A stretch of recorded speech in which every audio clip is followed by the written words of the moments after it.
வணக்கம். என்ன செய்தியை பார்க்க போறோம்னு கேட்டீங்கன்னா, தனி கட்சி தொடங்கும் அண்ணாமலை. சின்னம் கட்சி பெயரை நேபாள கோயிலில் வைத்து பூஜை செய்தார். ரஜினி முன்னிலையில் கட்சி பெயரை அறிவிக்கின்றார். விஜய்க்கு எதிராக கட்சி உருவாகிறது. அண்ணாமலையுடைய கட்சி தமிழகத்துக்கு ஏன் தேவைப்படுகிறது? விஜய்க்கு எதிராக கட்சியே இல்லையா அப்படின்னு சொல்லிட்டு கேட்பீங்க. விஜய்க்கு எதிராக கட்சிகள் இருக்குதான், ஆனா விஜயை எதிர்க்கின்ற அளவுக்கு அந்த கட்சிகள் இல்லை என்று அண்ணாமலை நினைக்கின்றார்.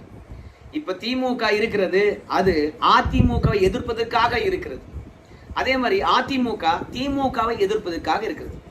பாஜக விஜய்க்கு போட்டியாக உருவெடுக்கலாம் அப்படின்னு சொல்லிட்டு நீங்க நினைச்சீங்கன்னா கூட, ஏங்க திமுக எதிராக களமாடி பார்த்தாங்க பாஜகவினர், காங்கிரஸுக்கு எதிராக களமாடி பார்த்தாங்க பாஜகவினர், அதிமுக எதிராக கூட அரசியல் பண்ணி பார்த்தாங்க, வேலைக்கே ஆகல.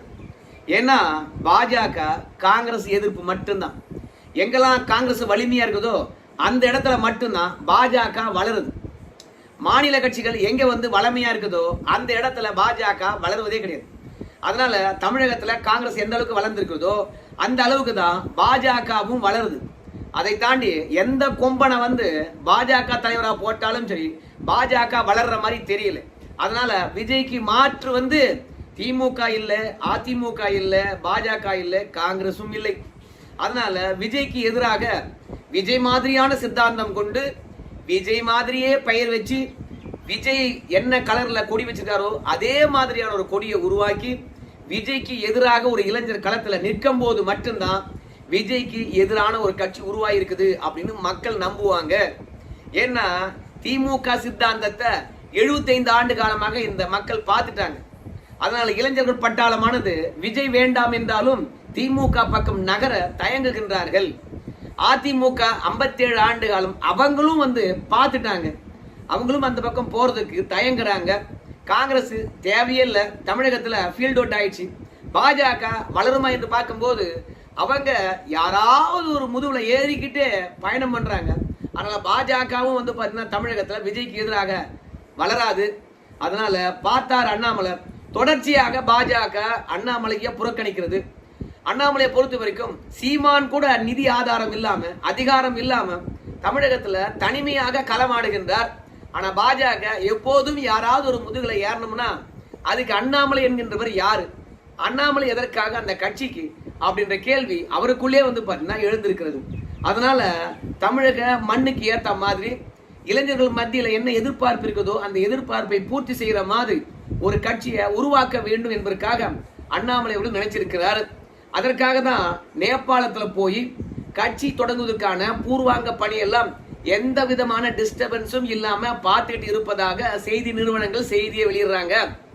சோ கோயில் தரிசனம் தான் என்றாலும் கூட பல இடங்கள்ல கட்சி பெயரையும் கொடியையும் வச்சு பூஜை செய்திருப்பதாக செய்திகள் நமக்கு கிடைக்கிறது. இப்போ அண்ணாமலை வந்தா விஜய்க்கு எதிராக கோல் வச்சிடுவாரா அப்படின்னு கேட்டீங்கன்னா, அண்ணாமலை முழுக்க முழுக்க தமிழகத்துல ஒரு புதிய சித்தாந்தத்துடன் கட்சி தொடங்க போறாராம். அப்ப விஜய் புதிய சித்தாந்தம் கிடையாதா அப்படின்னு கேட்டீங்கன்னா, விஜய் அவர்கள் மறு வச்ச திமுக தான். திமுகவுக்கு மாற்று விஜய் கிடையவே கிடையாது, புதிய கட்சியும் கிடையாது. விஜய் அவர்களை பொறுத்த வரைக்கும் பிரச்சாரம் பண்ணாரு, நீங்களாம் பார்த்திருக்கலாம். கொள்கை தலைவர்கள் என்று சொல்லிட்டு 5 பேரை முன்னிறுத்தினாரு. அதை தாண்டி வழிகாட்டிகள் என்று சொல்லிட்டு எம்ஜிஆரையும் ஜெயலலிதாவையும் எடுத்துக்கிட்டார். அதுலயும் ஆட்சி எப்படி இருந்து தெரியுமா, ஜெயலலிதா ஆட்சி மாதிரி இருக்கும் அப்படின்னு இந்தியா டுடேக்கு பேட்டி அளித்தார். ஆனால் விஜய் அவர்கள் வெற்றி பெற்ற பிறகு நான் இன்னொரு திமுக தான் என்பதை நிரூபிச்சார். எப்படி நிரூபிச்சாரு? திமுக கூட்டணியில் இருக்கக்கூடிய கட்சிகளை எல்லாம் தன்னுடன் இணைத்துக் கொண்டார். விஜய் அவர்களை பொறுத்த வரைக்கும் பிரச்சாரத்தின் போது என்ன சொன்னார்? திமுக தீய சக்தி, அந்த தீய சக்திக்கு யாரெல்லாம் ஆதரவா இருக்கின்றார்களோ அவங்க அத்தனை பேரும் எங்களுடைய பார்வையில தீய சக்தி தான், ஒட்டுமில்லை உறவும் இல்லை அப்படின்னு சொன்னார். அதிமுக ஊழல் சக்தி என்று சொன்னார். ஆனால் அதிமுக இருக்கிறவங்க அத்தனை பேருமே இப்ப கட்சியில சேர்த்துக்கிட்டார். அதிமுக கட்சியில் இருந்தவங்க ஊழல்வாதிகள் என்றால் அவங்க அப்படியே இப்போ தவேக இணைந்தார்கள் என்றால் அப்ப தவேக ஊழல் சக்தி தானே. அதே மாதிரி தீய சக்தி என்று சொன்ன திமுகவுடன் கூட்டணியில் இருந்த கட்சிகள் இப்ப விஜய்க்கு ஆதரவளித்தால் அவங்க தீய சக்தியாக மாறிட்டாங்களா இல்லையா? அப்புறம் திமுக அதிமுகவுக்கு இவரு எப்படி மாற்றாக இருக்க முடியும்? இவரு மறு வச்ச திமுக, மறுவு வச்ச அதிமுக. நான் திமுக தான் என்பதற்கு விஜய் அவர்கள் பல அடையாளங்களை நமக்கு காட்டி இருக்கின்றார். எப்படி திமுக காரங்க வெற்றி பெற்றார்கள் என்றால் நேரா மரியாதை எங்க போய் செலுத்துவாங்க தெரியுமா? பெரியார் திடல்ல தான் கி வீரமணியை சந்திப்பாங்க, பெரியார் சமாதிக்கு வணக்கம் செலுத்துவாங்க, நாங்க திராவிட கொள்கையில் இருக்கிறோம் அப்படின்னு சொல்லுவாங்க. அதோட ஆட்சி கட்டலுக்கு வந்தா திமுக காரங்க அதிகார மையத்துல தெலுங்கர்களை தான் வந்து பாத்தீங்கன்னா அதிகமா நியமிப்பாங்க. அதனால நம்ம விஜய் அவர்களையும் அப்படியே ஒப்பிட்டு பாருங்களேன். அவர் அப்படியே வெற்றி பெற்ற உடனே நேரம் எங்க போறாரு? பெரியார் திடலுக்கு போனாரா? பெரியார் சமாதிக்கு மரியாதை செலுத்தினாரா? அப்புறம் பொன்னாடை யாருக்கு போட்டுனாரு? கி வீரமணிக்கு தானே. வீரமணி என்ன சொன்னாரு? திமுக அதிமுக இல்லை என்றாலும், திமுக அதிமுக இல்லை என்றாலும் இங்க விஜய் ஆள்கின்றார் என்று சொன்னாலும் நம்முடைய விஜய் அவர்கள் திராவிட சித்தாந்தத்தை தான் ஆட்சி ஆள்றாரு. அவர் ஒரு திராவிட கட்சி தான், மேலும் இங்க திராவிட சித்தாந்தம் தான் ஆட்சி ஆளுகுது அப்படின்னு கி வீரமணி அவர்கள் சொன்னார். இப்படி சொன்ன உடனே விஜய், நான் ஒன்னும் திராவிட சித்தாந்தம் இல்லப்பா, நான் திமுக இல்லப்பா, நான் வந்து புதிய சக்திப்பா, நான் எல்லோருக்கும் மாற்று சக்திப்பா என்று மறுபறிக்கை வெளியிட்டிருக்கணுமே, எதுவுமே விடலை. அதனால திமுக எந்த பாதைக்கு போச்சோ அதே பாதையில தான் இப்ப தவேகாவும் போதுங்க. இப்ப எம்ஜிஆர் தானே வழிகாட்டி. அவருடைய சமாதிக்கு போனாரா விஜய்? எம்ஜிஆர் மாதிரி ஆட்சி ஆளுன்னு சொன்னாரு.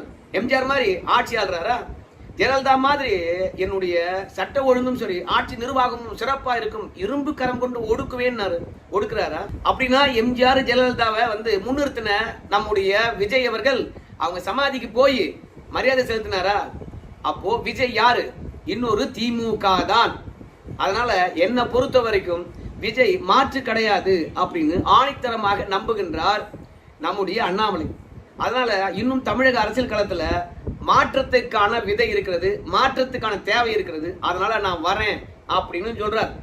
அது மட்டும் இல்ல, திமுக காரங்க யாரை கை காட்டுகின்றார்களோ அவர்களைத்தான் அதிகாரிகளாக போட்டிருக்கின்றாராம் நம்ம விஜய். அது டிஜிபியா இருக்கக்கூடிய மகேஷ்குமார் அகர்வாலா இருக்கலாம், அதே மாதிரி லஞ்ச ஒழிப்பு துறையில வந்து அருண்குமார் ஐபிஎஸ் அவர்களை நியமிச்சதா இருக்கலாம். எல்லாமே வந்து திமுக பின்புலத்தில் இருந்தவங்க தானே, திமுகவை கடந்த காலங்களில் காப்பாத்தினவங்க தானே. அவங்களே வந்து இன்னைக்கு லஞ்ச ஒழிப்பு துறைக்கும் டிஜிபி ஆகும் போட்டுட்டு விஜய் அவர்கள் என்ன மாற்று? அதனால எப்பவுமே சரி விஜய் இந்த மண்ணுக்கு மாற்று இல்லை அப்படின்னு நினைக்கிறாரு. அதாவது நம்முடைய விஜய் அவர்களை பொறுத்த வரைக்கும் சொன்னது ஒண்ணு செய்யறது ஒண்ணு. திமுக பயங்கரமா ஊழல் பண்ணிருக்குது அப்படின்னு சொன்னார். அதுல ஸ்டாலின் மீதே வந்து குற்றச்சாட்டு வச்சாரு நம்ம விஜய் அவர்கள். ஏன்பா பட்ஜெட் போடுறாங்கப்பா மக்கள் வரி பணத்துல, அதுல ஸ்டாலின் சாருக்கு 35% வரி போகுது. அந்த ஸ்டாலின் சாருடைய டாக்ஸை நம்ம கட் பண்ணணும்னு வச்சுங்களேன், நம்ம என்னெல்லாம் வாக்குறுதி கொடுத்துருக்கோமோ அவை அத்தனையும் வந்து மக்களுக்கு செய்யலாம்பா. வரி பணத்துல, அதாவது 100% வரி பணத்துல 35% ஸ்டாலின் சாருடைய குடும்பத்துக்கு போனா அப்புறம் எப்படி மக்களுக்கு நல்லது பண்ண முடியும்? கடன் தான் வாங்கணும் அப்படின்னு சொன்னாரு இல்லையா? இப்போ லஞ்ச ஒழிப்பு துறைக்கு அருண்குமாரை பேச போட்டுட்டு கே நேரு மீது வழக்கு பதிய முடியுமா? இல்ல ஸ்டாலின் சாருக்கு வந்து வரி பணம் போதுன்னு சொன்னீங்களே, விசாரிப்பீங்களா? உதயநிதி ஸ்டாலின் உள்ள பிடிச்சி போடுவீங்களா? அனிதா ராதாகிருஷ்ணன், அப்புறம் பொன்முடி, துரைமுருகன், நம்முடைய செந்தில் பாலாஜி, லஞ்ச ஒழிப்பு துறைக்கு யார் இயக்குனர்? அருண்குமார் ஐபிஎஸ். அதனால திமுக என்ன கை காட்டுதோ அதைதான் செய்து முடித்துக் கொண்டிருக்கின்றார். எப்பவுமே ஒரு ஆட்சி வந்த பிறகு தங்களுடைய அறிவிப்புகளை தான் நடைமுறைப்படுத்துவாங்க.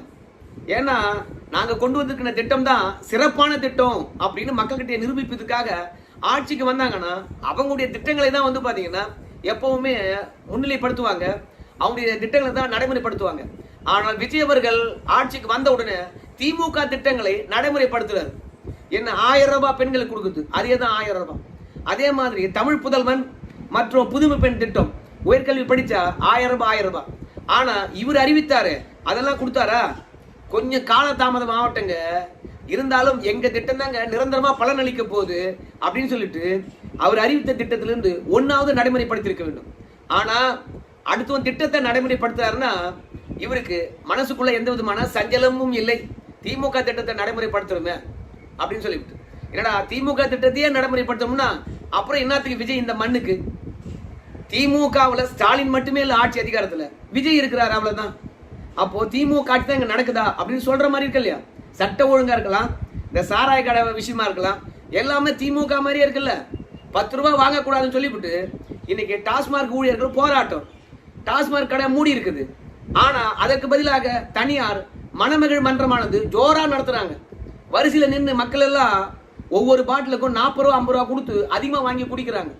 ஸோ மொத்தத்துல திமுக ஆட்சி டாஸ்மார்க்கை ஊக்குவித்தது. இப்ப விஜயை பொறுத்த வரைக்கும் 10 ரூபா வாங்கக்கூடாதுன்னு சொல்லிவிட்டு தனியார் பார்களை ஊக்குவிக்கிறாரு. அதுக்கு பேரு மணமகள் மன்றம் என்று பெயர். மொத்தத்துல 10 ரூபா வேணாம்னு சொல்லிட்டு 50 ரூபாய் வாங்குறாங்க.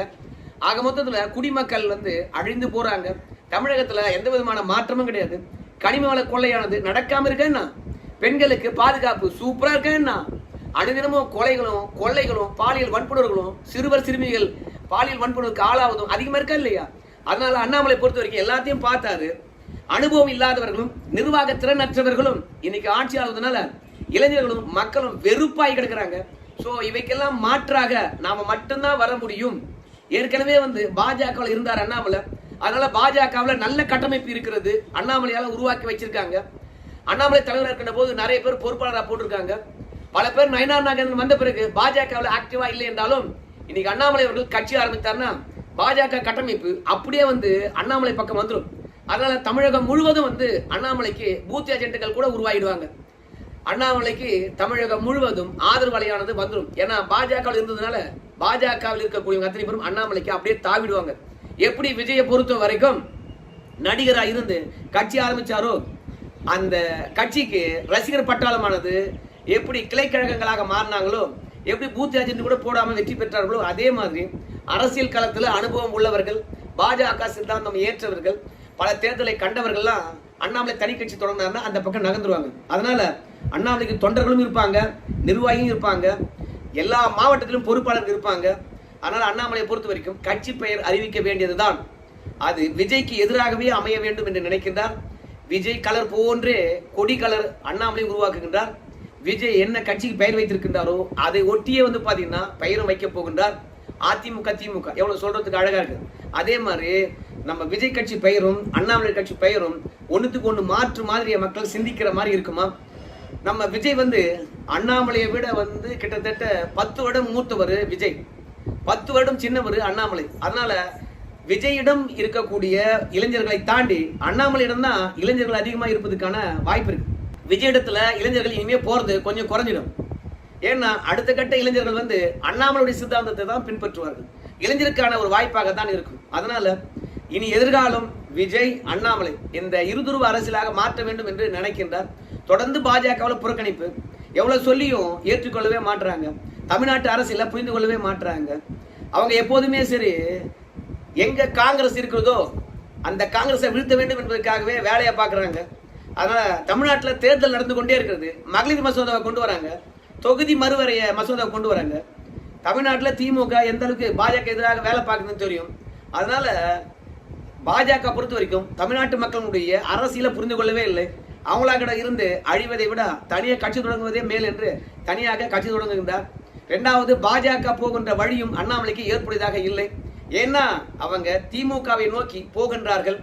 என்னப்பா சொல்ற உண்மை அப்படின்னு கேட்டீங்கன்னா, ஆமாங்க, நம்முடைய உதயநிதி ஸ்டாலின் அவர்களும் சபரீசன் அவர்களும் அப்புறம் நம்முடைய அன்பில் மகேஷ் பொய்யாமொழி அவர்களும் எங்க போறாங்க? மைசூர் போறாங்க. எங்க போறாங்க? மைசூர் போறாங்க. எத்தனை நாள் அங்க இருக்க போறாங்க? ஜூன் 1ஆம் தேதி வரைக்கும் இருக்க போறாங்க. அப்போ தனி பிளைட்ல மைசூருக்கு ஏன் போறாங்க? ஆமா, எடியூரப்பாவை வச்சு பாஜக திமுக கூட்டணியை உருவாக்க போறாங்க. எப்போதும் திமுக எதிர்த்து விட்ட அண்ணாமலை அவங்க ஒரு கூட்டணி போட்டாங்கன்னா அதுல இருக்க முடியுமா?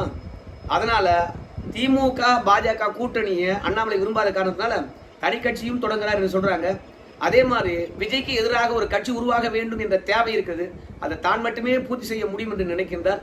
பார்க்கலாம், நேபாளத்தில் திரும்பி வந்த பிறகு கட்சியை எண்ணிக்கை அறிவிக்கின்றார். என்ன கொடி என்ன பெயர் என்று அப்போது விரிவாக பேசுவோம். அந்த கட்சி தமிழக மக்கள் மத்தியில் எந்த அளவுக்கு தாக்கத்தை ஏற்படுத்த போகுதுன்னு சொல்லிட்டு இவ்வளவு நேரம் பார்த்த நண்பர்களுக்கு நன்றிங்க.